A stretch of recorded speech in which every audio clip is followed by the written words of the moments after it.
Salam, selamat pagi, Bapak, Ibu, dan saudara-saudari yang saya kasihi di dalam Yesus Kristus.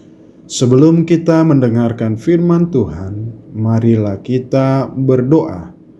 Kasih karunia dan damai sejahtera dari Allah Bapa kita dan Tuhan Yesus Kristus menyertai kamu sekalian. Amin. Bapak, Ibu, dan saudara-saudari yang saya kasihi, firman Tuhan kita pada pagi hari ini, Rabu 12 November 2025, diambil dari 1 Petrus pasal 4 ayat 12 sampai 14. Beginilah firman Tuhan. Saudara-saudara yang kekasih, janganlah kamu heran akan nyala api siksaan yang datang kepadamu sebagai ujian, seolah-olah ada sesuatu yang luar biasa terjadi atas kamu. Sebaliknya, bersukacitalah sesuai dengan bagian yang kamu dapat dalam penderitaan Kristus, supaya kamu juga boleh bergembira dan bersukacita pada waktu Ia menyatakan kemuliaannya. Berbahagialah kamu jika kamu dinista karena nama Kristus, sebab roh kemuliaan, yaitu roh Allah, ada padamu. Demikianlah pembacaan firman Tuhan. Bapak, Ibu, dan saudara-saudari yang terkasih, surat 1 Petrus ditujukan kepada jemaat-jemaat yang sedang mengalami tekanan dan penganiayaan karena iman mereka kepada Kristus.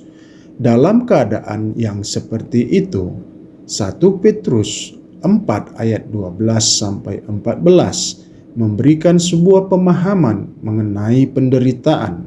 Di sini Rasul Petrus mengajak orang percaya untuk memandang setiap penderitaan yang dialami bukan sebagai suatu yang tidak normal dalam kehidupan iman, melainkan sebagai bagian yang melengkapi dari proses pemurnian dan persekutuan dengan Kristus.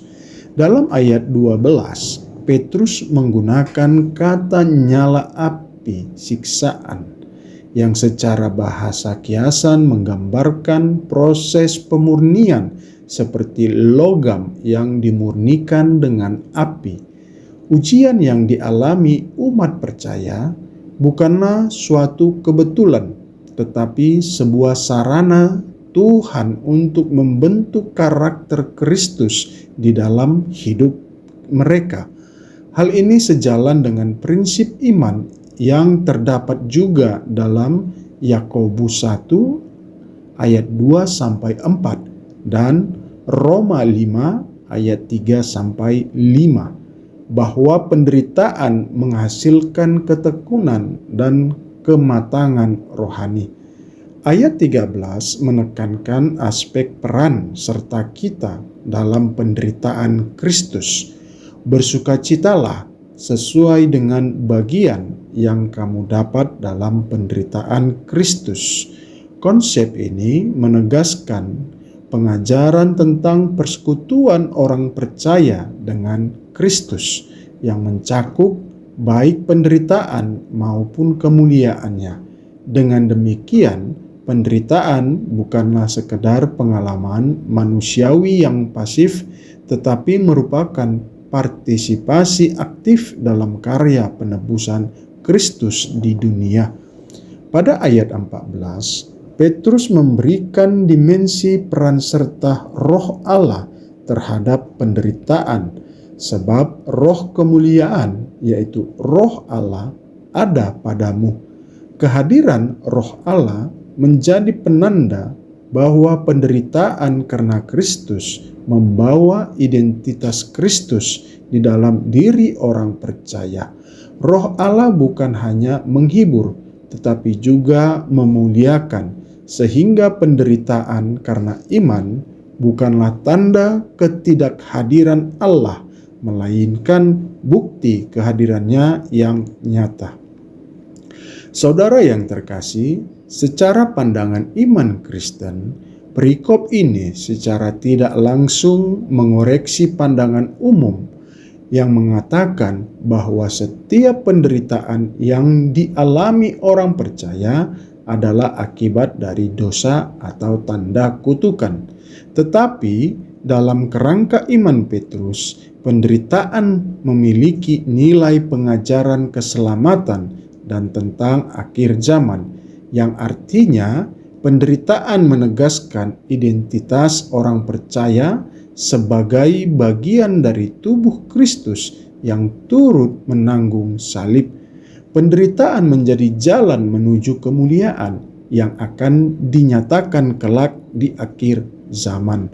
Dengan demikian, sikap bersukacita di tengah penderitaan bukanlah bentuk pelarian kerohanian, melainkan ekspresi iman yang memahami realitas penderitaan dalam terang pengharapan keselamatan di akhir zaman.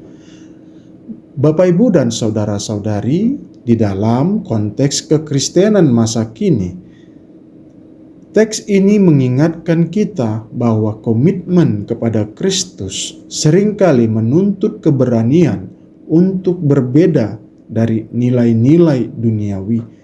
Ketika orang percaya menghadapi ketidakadilan, diskriminasi, atau tekanan moral karena mempertahankan iman, mereka dipanggil untuk memaknai penderitaan tersebut sebagai bagian dari kesaksian iman yang serupa dengan Kristus. Penderitaan yang dihidupi dengan kesetiaan justru memperlihatkan kemuliaan Kristus melalui kehidupan kita orang percaya.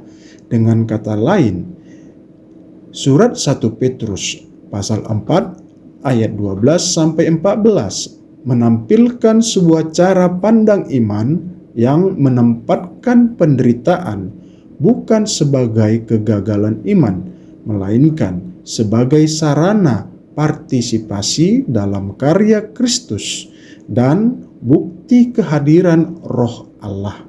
Dengan memahami penderitaan dalam terang Kristus yang bangkit, kita diajak untuk hidup dalam sukacita dan pengharapan, sembari menanti kemuliaan Allah yang akan dinyatakan sepenuhnya. Amin. Mari kita berdoa. Ya Tuhan Allah Bapa kami, ajarlah kami untuk tidak takut menghadapi penderitaan karena iman.